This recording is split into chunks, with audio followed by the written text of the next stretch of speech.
Well, redemption means to buy us back from the position we have fallen to in rejecting the supremacy of God in our lives. And so the total process is one of restoring us to God's intention for us in creation. And that basically is that under Him we should live as people who are creative of good under Him, by His power, actually. That's why we don't want to be cut off from Him. And the way that redemption takes place is through God coming to us in history, and above all, of course, in the incarnation of His Son, Jesus Christ. So the full story of redemption is the story of incarnation. And in the process of incarnation, there are many things that Jesus does. One is He establishes His place in ordinary human history by being born and raised and living as a businessman or an independent contractor, if you wish, and then as a rabbi, a teacher, and finally by His death on the cross and His resurrection beyond death. All of that goes into redemption. As Paul says in 1 Corinthians 15, if Christ be not risen, your faith is in vain, you are still in your sins. You see, that's the whole picture of Jesus now coming into history, dying on our behalf in our place. He did that. And then rising again and allowing us to live resurrection life by our relationship to Him.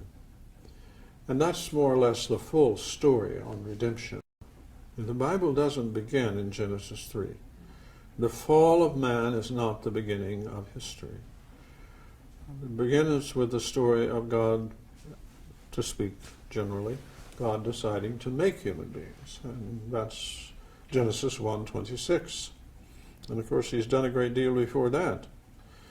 So you have to start with creation if you're going to make sense of redemption. Because it is creation, as expressed in Genesis 1:26, let us make man in our image or likeness, and let him have responsibility.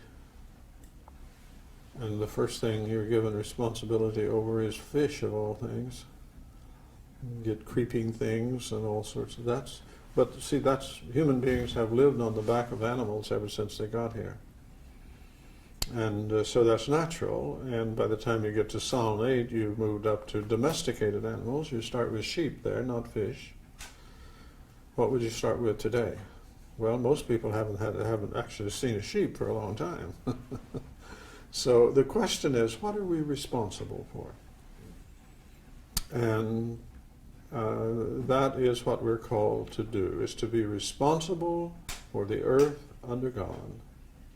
And of course that moves right into living under God, because we never expected to do that on our own.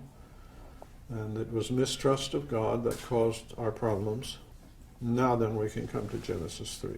Dominion primarily means governance. It means to have, in other words, a kingdom. And every human person has a kingdom. And to be responsible to it, they have to live under God. And the great temptation is to step out of that and have a kingdom of your own.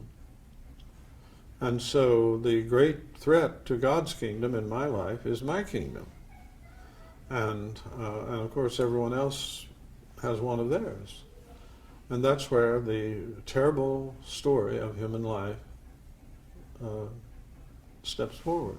All of the suffering and failure, the horrible things that you can hardly stand to think of that go on all the time around the world. It's because of individuals hoping to get what they want and putting that as supreme instead of subjecting their kingdoms to God's kingdom. But dominion is built into the human being. It can't be eradicated, and it's not bad except when it is not under God. And then when it's not under God, it's an insolvable problem.